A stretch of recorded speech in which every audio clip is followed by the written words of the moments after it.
ចាំទេបងនឹងមាសមេរៀនវិទ្យាល័យបងហើយនឹងស្រីជាគូសង្សារស្រឡាញ់គ្នាណាស់រឿងអ្វីមិនដែលលាក់គ្នាពួកដៃសន្យាថានឹងរៀបការពេលយើងរៀនចប់ថ្ងៃបុណ្យសង្សារបងតែងជូនផ្កាទៅស្រីរាល់ឆ្នាំ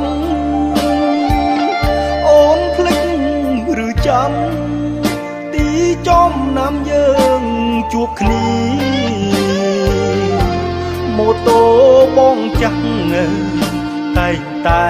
ដប់ស្ងួនពុំងារទោះ